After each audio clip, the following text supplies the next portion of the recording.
welcome to the 11th edition of the Atlantic Dialogues. We're very delighted to be welcoming you today, Dr. Hafez Ghanem.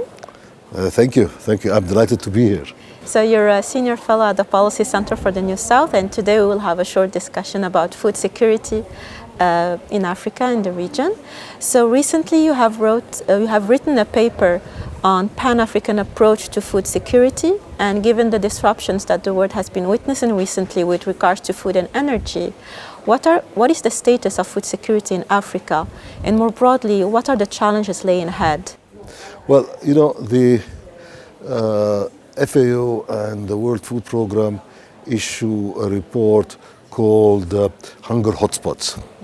And the latest report shows that there are 220 million people suffering from hunger in those hotspots that they have identified.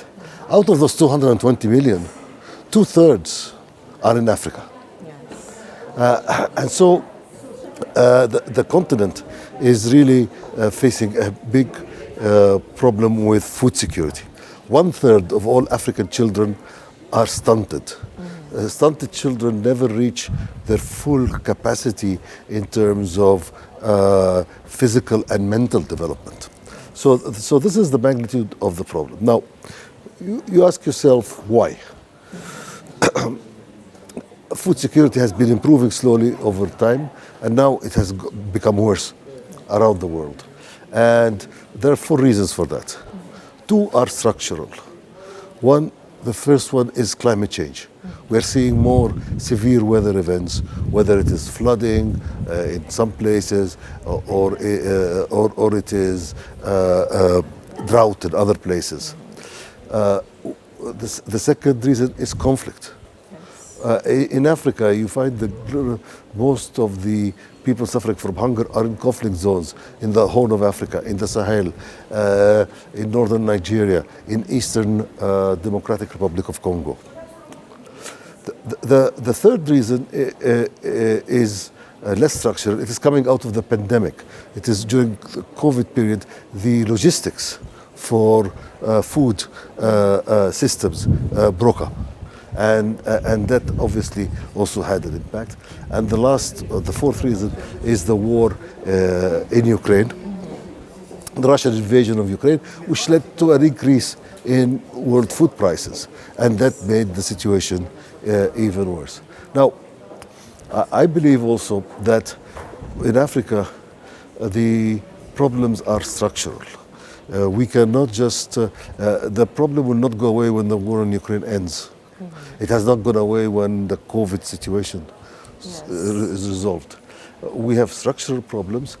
Although half of Africans, 50% of all Africans work in agriculture, Africa still needs to import about $50 billion of food. Net imports of food to Africa is about $50 billion.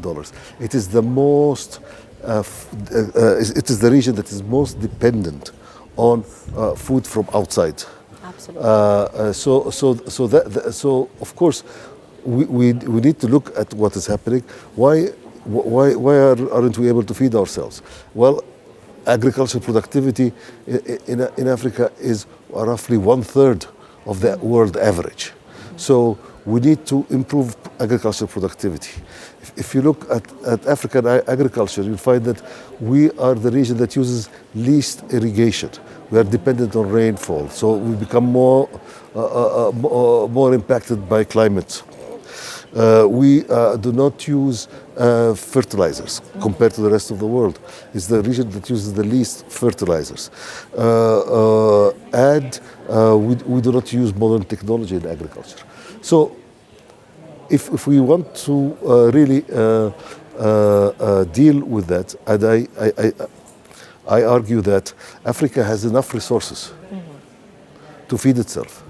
We should not, as I always feel as an African, I really get very upset when I see African children, African women and men suffering from hunger and depending on handouts from the rest of the world to avoid famine.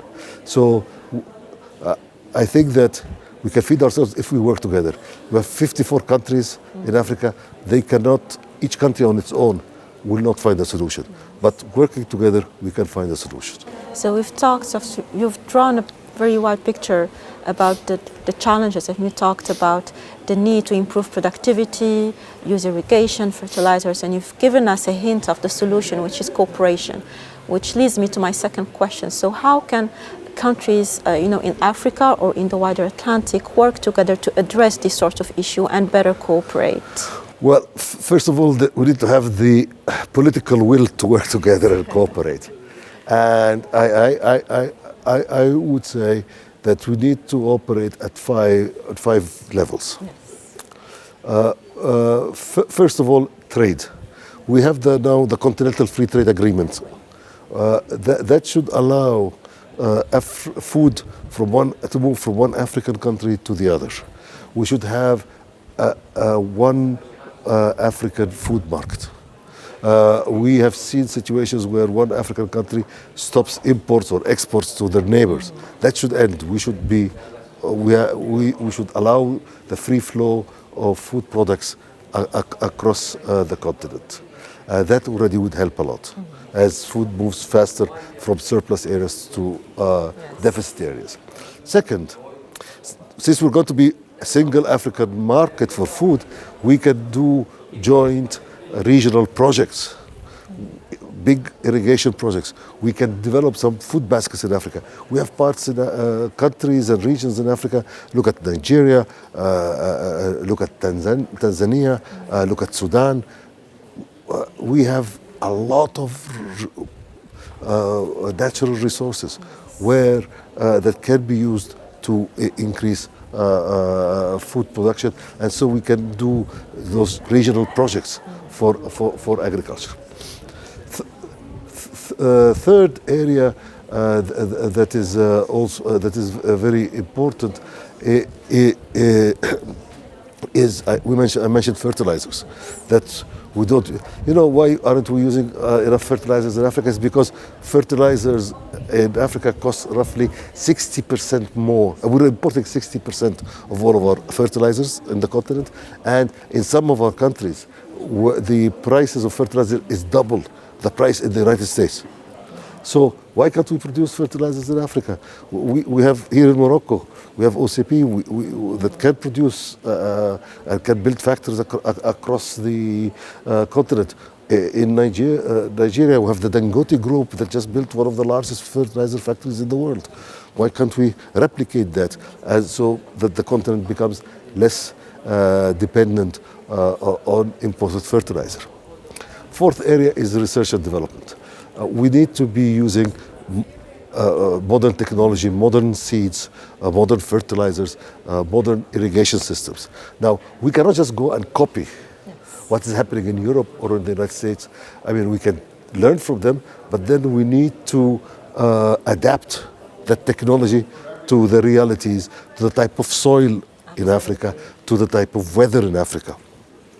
So we need to have our own system of research and development in agriculture. And today, if you look, on average, African countries spend $50 per year per farmer in research and development. That's like 1/10 what the rest of the world is spending. You cannot expect every one of our countries to have a world-class center for agricultural research and development. And we don't need 54 world-class centers for research and development in agriculture in Africa. I think we can look at what India is doing. India is roughly the same size of population as Africa, 1.4 billion people. And it has 28 states that are very, very heterogeneous and different. So it has the Indian Center for Agricultural Research, and which has branches in the states. So it has one system of research and development for agriculture. And they have been very, very successful. India feeds itself. So with a much smaller landmass than Africa. So we can do that.